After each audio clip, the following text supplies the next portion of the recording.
और उनकी सेवा करती थी, साथ में मैं भी उनका कार्य, उनके कार्य में हाथ बटवाता था। मेरा मन बहुत लगता था संतों की सेवा में। एक दिन मेरी माता ने विचार किया कि अगर मैं संतों की सेवा में लगा रहूंगा कहीं मेरा पुत्र सन्यासी ना हो जाए, इसलिए मेरी माता ने कहा पुत्र तुम्हारा विवाह मैं कर दूंगी। मुझे बड़ा कष्ट हुआ।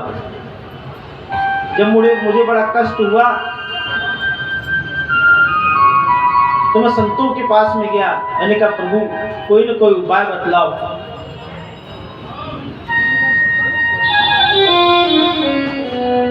तो उन्होंने भगवान कृष्ण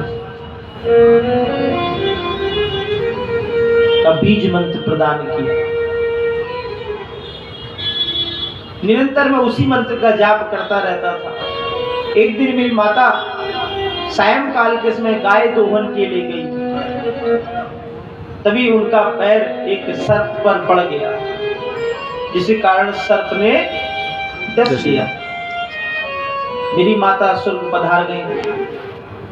अब मैं गृह में अकेला बड़ा दुखी हुआ। संतों के परामर्श के द्वारा उनकी उपस्थिति में मैंने माता जी का अपना अंतिम संस्कार किया।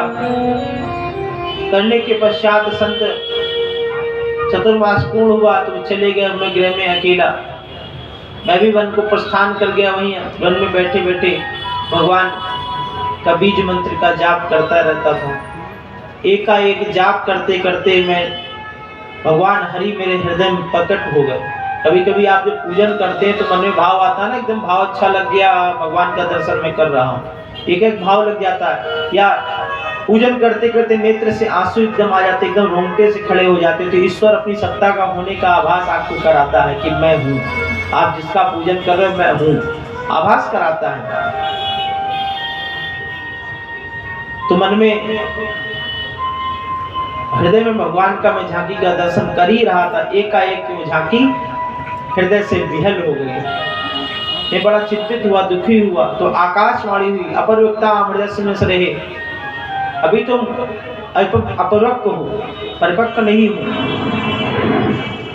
परिपक्व वो होता है जैसे ककड़ी की बेल देखी होगी आपने, ककड़ी के बेल में परिपक्व ककड़ी अपने आप ककड़ी की बेल से अलग हो जाती है, बाकी कोई फल अलग नहीं होता है। आम भी टपकेगा, बेल नीचे लेटी है, आराम धीरे से अलग हो जाएगी। एक ककड़ी का कार्य है, परिपक्व वही होती है। तो जब परिपक्व होंगे तो ईश्वर आपको प्राप्त हो जाए।